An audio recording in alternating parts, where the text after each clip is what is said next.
भाव्या जी, मध्य प्रदेश से। राधे राधे महाराज जी। महाराज जी, भगवान को प्रसन्न करने के लिए सबसे सरल रास्ता क्या है? मंदिर जाना, सत्संग सुनना या व्रत रखना? शरणागत सबसे प्रसन्न करना।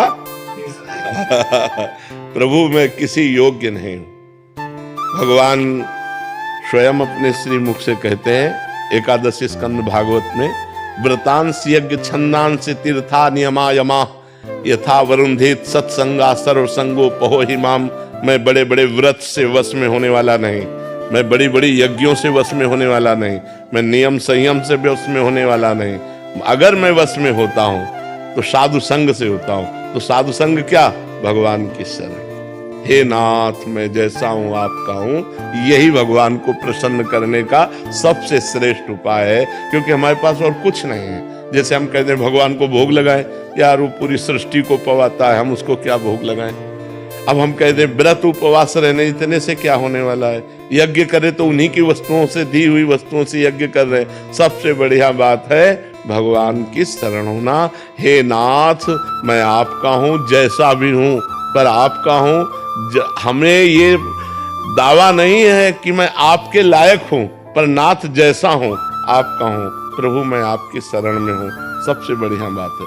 कोटि विप्र बदला गए जाहू, आए शरण तजो नहीं ताहू। भगवान का व्रत है, करोड़ों विप्रों को ब्रह्म ऋषियों के मारने का पाप लगा हो, फिर भी भगवान की शरण में आ जाओ तो भगवान अपना लेते हैं। भगवान प्रसन्न होते हैं उनकी शरण में जाने से, भगवान की शरणागति। अब शरणागति कैसे हो? फिर उसके लिए है कि प्रथम भगति संतन कर संगा, दूसरे रतिमम कथा प्रसंगा, नवधा भक्ति हृदय में धारण करो तो आत्मसमर्पण हो जाएगा। श्रवणम कीर्तनम स्मरणम विष्णुपाद सेवनम अर्चनम वंदनम दास्यम सख्य आत्मनिवेदनम। आत्मनिवेदन का मतलब होता है समर्पण। नवधा भक्ति से आत्मनिवेदन प्राप्त हो जाता है। सुकल्प पटेल जी, महाराज जी, वर्षों से मिली असफलताओं के कारण मेरा जीवन दिशाहीन सा हो गया है। जो भी लेता हूँ गलत ही हो जाता है। इससे आत्मविश्वास डगमगा सा गया, भय दुख अनिद्रा बढ़ गई है। देखो, जब तक हमारे पूर्व पाप नष्ट नहीं होंगे तो हम कोई भी सफलता का कार्य करेंगे तो हमें असफलता में गिरा देंगे। हम बहुत सकारात्मक सोच रखना चाहेंगे, हमें नेगेटिव सोच में पहुंचा देंगे। यह है पाप का परिणाम। और पाप को नष्ट किए बिना हम सुखी नहीं हो सकते। इसलिए पाप नष्ट करने के लिए और भी उपाय हैं, जैसे तीर्थ याटन है, गंगा स्नान है, और भी है। लेकिन सही सटीक पाप की जड़ का नाश कर दे नाम है। नाम संकीर्तनम यस्य सर्व पाप प्रणाशनम। आधा घंटा नाम कीर्तन करो जोर जोर से, और चलते फिरते नाम जप करो, देखो सब पॉजिटिव हो जाएगा। हम जो कह रहे हैं नाम कीर्तन करो पहले। भगवान विष्णु का भी 1000 नाम कीर्तन है शास्त्र, लेकिन आधा घंटा कोई नाम कीर्तन करो जो नाम प्रिय हो आपको। हरे कृष्ण श्री राम जय जय, जो भी राधा राधा राधा, खूब जोर जोर से भगवान नाम कीर्तन करो और चलते फिरते नाम जप करो। फिर देख लो आप उसका परिणाम, फिर आप खुद अनुभव करें। लेकिन लंबे समय तक 2-4 दिन किया फिर पाप कर लिया, फिर 2-4 दिन किया पाप किया, वो बात नहीं है। पाप आचरण रोक करके लंबे समय तक करो तो तुम्हारे पाप नष्ट हो जाएंगे, सफलता हाथ लग जाएगी। सबको सफलता क्यों नहीं प्राप्त होती, सबको सुख प्राप्त क्यों नहीं होता? लेकिन सब लोग सुख के लिए ही कार्य करते और दुख क्यों प्राप्त होता है? उसका कारण पाप है।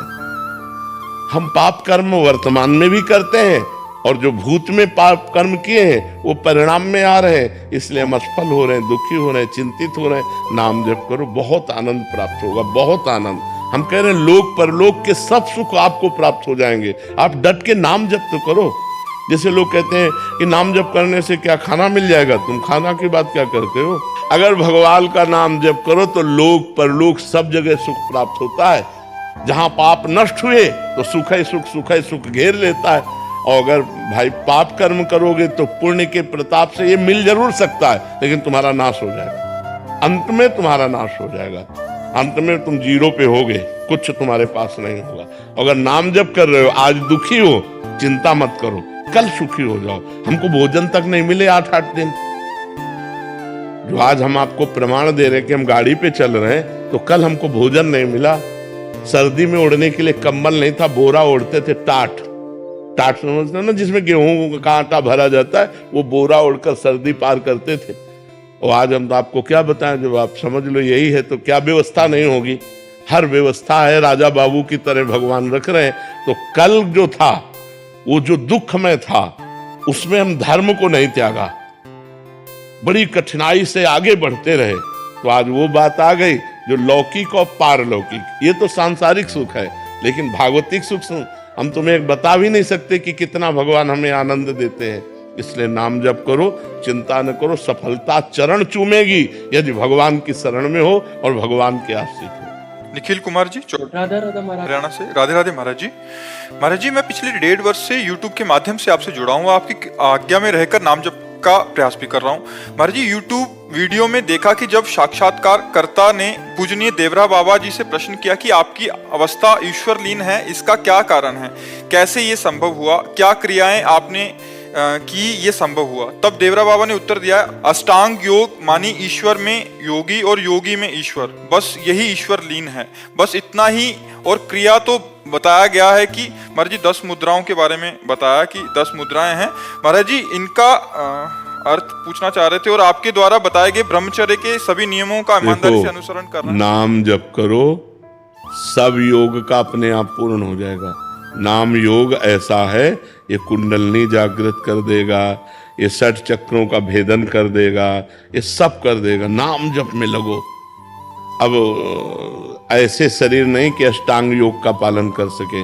3 घंटे सिद्धासन में, 3 घंटे पद्मासन में बैठना, प्राणवायु को सूक्ष्म करना, अब वो सब नहीं रह गया। कलयुगी प्राणी हो। आसन में कभी बैठे हो? आसन जानते हो? किसका प्रश्न है? आसन जानते हो? पद्मासन सिद्धासन सुना, उसके बाद शुरू किया। तो कितने मिनट बैठते हैं? 20-30 मिनट, ज्यादा से ज्यादा एकदम फटने लग जाते हैं पैर। फिर 3 घंटे, तब बिना हिले डुले 3 घंटे बैठे, तब आसनों की महिमा जागृत होती है। अभी तो यम नियम, आसन, प्राणायाम, प्रत्याहार, धारणा, ध्यान, समाधि, ये तो अष्टांग योग। भैया नाम जप करो, कलयुग केवल नाम धारा, सुमिर सुमिर नर उतरे पारा। बाबा सिद्ध पुरुष थे अष्टांग योग के, देवराह बाबा अष्टांग योग के सिद्ध पुरुष थे। हम देवराह बाबा न बनना चाहें, हम देवराह बाबा की बात मान लें। तुम एक बात बताएं देवराह बाबा की, देवराह बाबा के श्रीमुख से निकले हुए वाक्य, जैसे 2 लकड़ियों के घर्षण से अग्नि पैदा हो जाती है, ऐसे जबान और राम नाम इसका बार बार घर्षण हो तो दिव्य ज्ञानाग्नि पैदा हो जाएगी। देवराह बाबा के वचन थे कि राम राम राम राम राम राम, तो दिव्य ज्ञानाग्नि पैदा हो, ज्ञान पैदा हो गया और उसी से मोक्ष प्राप्त हो जाता है। नाम जप करो बच्चा, जितना अधिक से अधिक नाम जप करोगे उतने सदगति होगी। कलयुग केवल नाम आधारा, सुमिर सुमिर नर उतरे पारा। महाराज जी, सेवा मार्ग में संग दोष का डर रहता है और भजन मार्ग एकांतिक बहुत कठिन है, तो उसमें क्या? हाँ, सेवा को भगवान में समर्पित करते हुए कंचन कामिनी कीर्ति 3 से बच जाए तो फिर सेवा सिद्ध हो जाएगी, नहीं तो भ्रष्ट हो जाता है। जैसे व्यवहार में सेवाएं होती हैं, तो अब यहाँ भी सेवाएं हैं, तो जैसे ये लोग सेवा में हैं तो इनको इतना कस करके रखे हैं कि ये किसी माता बहन की तरफ गंदी दृष्टि से नहीं हेर सकती, और मतलब कभी व्यवहार में अकुशलता नहीं होगी। वो गुरु कृपा से इतना कस के रहे। अब अगर यही स्वतंत्र हो जाएं तो ये भ्रष्ट हो जाएंगे। तो हमें लगता है व्यवहार में यदि हम बच सकते हैं तो अपने ऊपर कुछ कड़े शासन मतलब रखना चाहिए कि जैसे किसी माता बहन से बात करनी है तो किसी को बीच में डाल के, कंचन, कामिनी और कीर्ति, इन तीनों से हमको बचना है। कोई प्रणाम कर रहा है तो साधु वेश को प्रणाम कर रहा है, साधु वेश गुरु जी का है, आचार्य का, हमारा थोड़ी है, तो वो प्रणाम गुरु और आचार्य को गया। और जो रुपया आता है वो संत सेवा भगवान के लिए, मैं नौकर हूँ, स्वामी नहीं हूँ। जितना मतलब रखना, इसके बाद साधु अपनी स्वतंत्रता में रहे, नहीं तो भ्रष्ट हो जाएगा। क्योंकि आज चरित्रहीनता का बोलबाला है, चरित्रहीनता बढ़ती चली जा रही है। अगर चरित्रहीन हो गया तो फिर क्या रह गया? चरित्रहीनता नहीं होनी चाहिए किसी में भी, साधु में क्या, किसी में भी चरित्रहीनता नहीं होनी चाहिए। अगर चरित्रहीन हो तो पुरुष ही नहीं हो तो भ्रष्ट आदमी है। तो ये चीजें अपने व्यवहार में बहुत बचने की, क्योंकि व्यवहार में हमें सबसे मिलना होता है।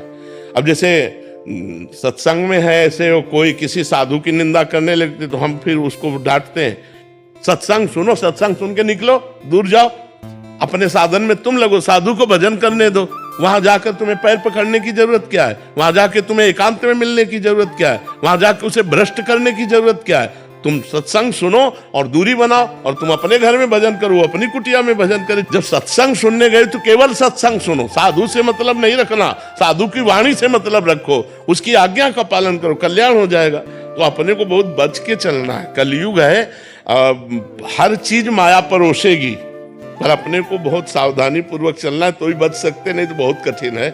बहुत गुरुजनों के शासन में रहे, साधु मंडली में रहे, और अगर कहीं एकांतिक ऐसी सेवा हो तो अपने को बचा के रखे। ये हमारा दुर्भाग्य होगा कि अगर हम ऐसे कदम रख देते, बिल्कुल नहीं। और 1 मिनट में गेम बदल जाएगा, 1 मिनट में आप फंस जाएंगे, 1 मिनट में गेम बदल जाता है। इसलिए बहुत जीवन भर इस बात से बिल्कुल ऐसे जीवन भर सतर्क, जैसे मृत्यु को देखने पर आदमी भयभीत होता है ना, ऐसे साधु को साक्षात मृत्यु मूर्तिमान समझना चाहिए। स्त्री संभोग के समय में नहीं, बिल्कुल नहीं। साधु हर बात खूब मौज से खाओ पियो, मस्त घूमो, बस कंचन की याचना मत करो, कामनी का संग मत होने दो, कीर्ति को स्वीकार मत करो, भगवत प्राप्त घूम रहे हो, जीवित भगवत प्राप्त हो, जीवन मुक्त हो। बस यही 3 बातें हैं, इन्हीं से बच जाना है। मनीष श्रीवास्तव जी, अमेरिका से। राधे राधे।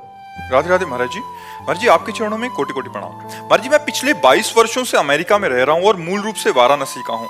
मैंने भौतिक रूप में अपने जीवन काल में लगभग सब कुछ हासिल कर लिया, एक अच्छा कैरियर, पैसा, स्थिरता, समाज में सम्मान, फिर भी एक खालीपन सा है। महाराज जी, मैं स्पष्टता जानना चाहता हूँ कि मेरे वर्तमान भागवतिक स्थिति को देखते हुए, जैसे कि मैं अभी हूँ, क्या मुझे भी भगवत प्राप्ति हो सकती है? क्योंकि मैंने मन ही मन ये निष्कर्ष निकाल लिया है कि इस जीवन में मेरे लिए भगवत प्राप्ति संभव नहीं है। मेरा स्वभाव ऐसा है कि चीजों को अच्छी तरह से समझता हूँ, नहीं, पहले तो ये धारणा हटाओ, नहीं कभी नहीं होगी भगवत प्राप्ति। पहले धारणा हटाओ कि मुझे भगवत प्राप्ति नहीं हो सकती, ऐसा कभी नहीं सोचते। हमें ये सोचना मैं भगवत प्राप्ति के योग्य नहीं हूं, लेकिन भगवान की कृपा से मुझे भी भगवत प्राप्ति हो जाए। अगर मैं पतित हूं तो भगवान का नाम पतित पावन है, मैं दीन हूं तो भगवान दीनानाथ है, मैं कितना भी नीच हूं तो सर्वश्रेष्ठ है, मैं अनाथ हूं तो नाथों के स्वामी है। हमारा भगवान का संबंध है। मैं भगवान के योग्य नहीं हूं, लेकिन भगवान को प्राप्त कर सकता हूं, क्योंकि भगवान का अंश हूं। ममैवांशो जीवलोके जीव भूता सनातना। जब हम पहले ही निश्चय कर लेंगे कि मुझे भगवत प्राप्ति नहीं होगी, तो नहीं होगी। हम निश्चय करते हैं कि मुझे भगवत प्राप्ति होगी होगी होगी, क्योंकि मैं भगवान का बच्चा हूं, मैं भगवान का अंश हूं। हाँ, मैं भगवत प्राप्ति योग्य नहीं हूं, भगवान की कृपा से होगी। मैं प्रयास करूंगा, नाम जप करूंगा, अच्छे आचरण करूंगा, दूसरों को सुख पहुंचाऊंगा, और भगवान से रो रो के प्रार्थना करूंगा कि मेरे पापों को नाश करके मुझे भगवत प्राप्ति कराइए। तो क्यों नहीं हो जाएगी? ऐसी धारणा नहीं रखनी चाहिए, कमजोर धारणा नहीं रखनी चाहिए, निगेटिव भाव नहीं रखना चाहिए। हर समय हमें पॉजिटिव भावों का पोषण करना चाहिए। निगेटिव भाव क्यों रखें? जब वो घोर वैश्यागामी पापी को भी मिल सकते हैं, तो मुझे क्यों नहीं मिल सकते?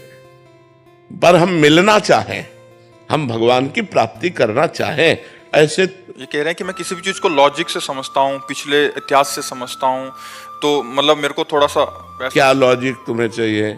इससे बड़ा लॉजिक चाहिए? तुम भगवान के बच्चे हो कि नहीं हो? भगवान के अंश हो कि नहीं? तो बाप से मिलने के लिए कौन सी हमको क्रेडिट की जरूरत है? कौन से हमें सद्गुणों की जरूरत है? हमारे बाप है, भगवान हमारे बाप हैं, है ना? सबके बाप, भगवान सबके पिता हैं, क्योंकि हम सब उनके बच्चे हैं। तो हम क्यों नहीं भगवान से मिल सकते? हम नीच हैं तो उन्हीं की माया में तो नीच बने हैं। अगर हम गिरे हुए व्यक्ति हैं, बहुत दूषित हैं, तो उन्हीं की माया से, अपने बाप की माया से तो गिरे हुए हैं। हम क्यों नहीं मिल सकते? हमारा दावा है। हमारे प्रभु, जैसे प्रभु गीता में कहते हैं ममैवांशो, तू मेरा अंश है, ऐसे हम ठसक से कहते हैं कि भगवान मेरे हैं। क्यों नहीं मिलेंगे? लॉजिक हमारा बनता है कि नहीं बनता? क्यों? ये लॉजिक से अलग है। महाराज, मुझे लगता है कि इस जन्म में नहीं हो पाएगा, हमको 1000 जन्म लेना पड़ेगा। तो क्या फायदा? तो 1000 जन्म ही लेना पड़ेगा तुम्हें हम पक्का कह रहे हैं, 1000 जन्म लेना पड़ेगा।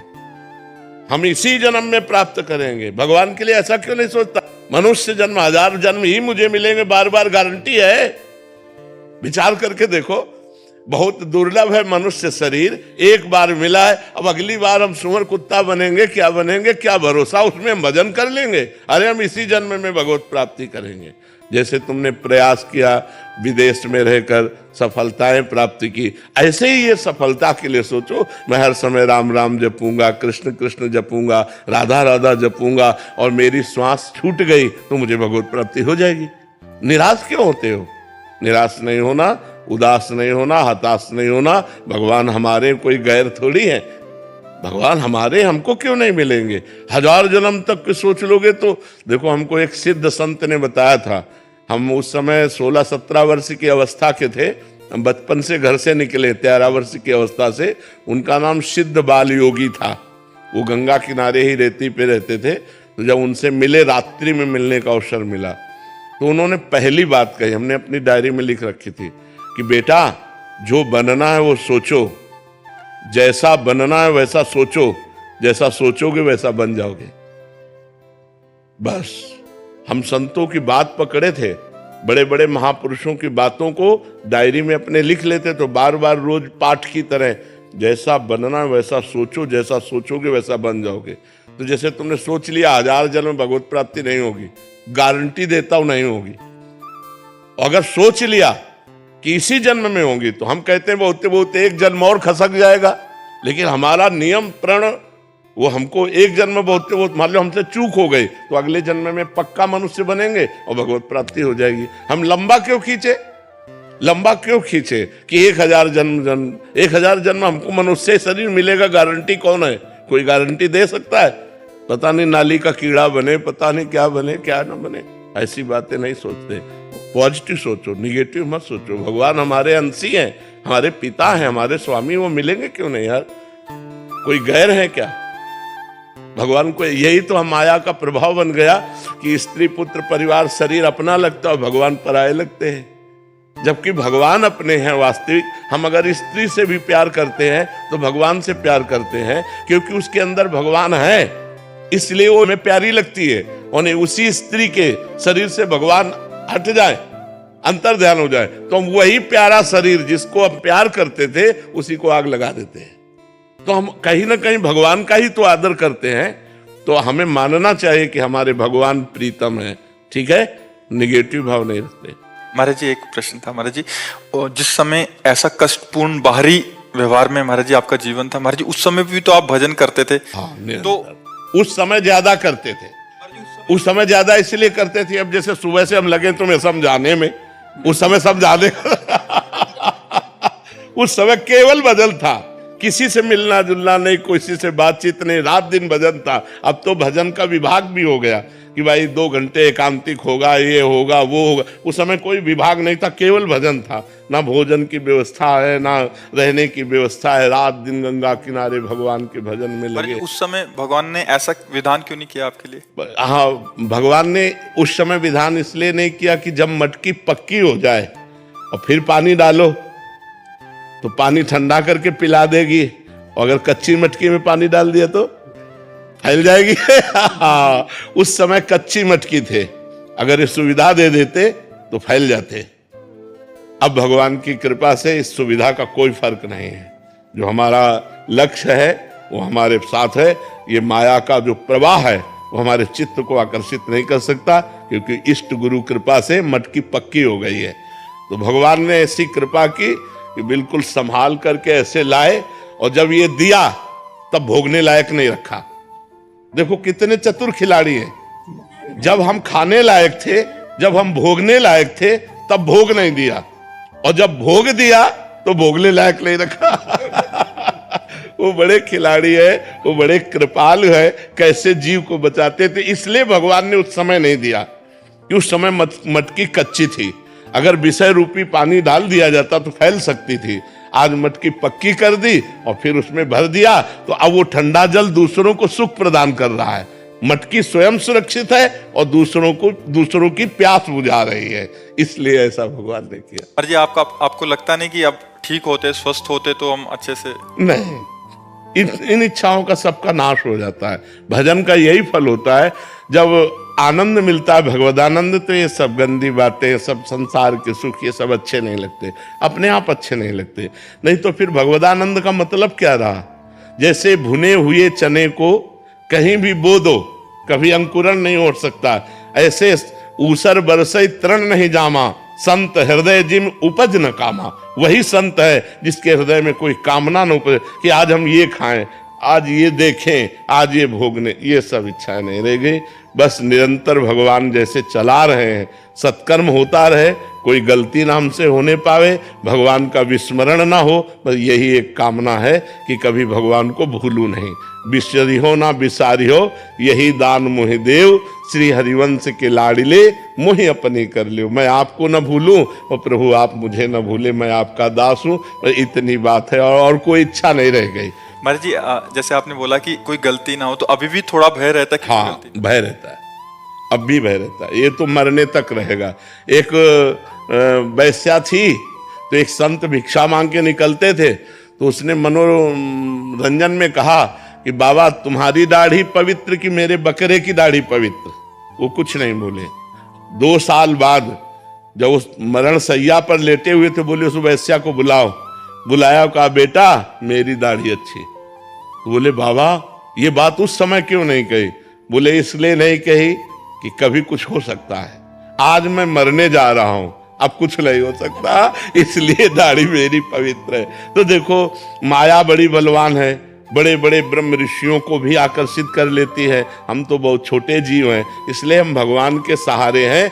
भय यही रहता है कि भगवान को भूल ना जाऊं, कहीं कोई गलती ना हो जाए, ऐसा मेरे जीवन भर भय बना रहेगा। जब तक शरीर रहेगा तब तक ये भय बना रहेगा कि मेरे से कोई गलती ना हो जाए, और भगवान निरंतर भजन चलता रहे, कहीं भगवान को भूल कर माया में न फंस जाऊं। ये डर बना रहता है, ये डर है कि कहीं भगवान को भूल न जाऊं, कहीं माया में ऐसा कोई आकर्षण ना हो जाए जो भगवान का चिंतन छोड़कर माया का चिंतन होने लगे।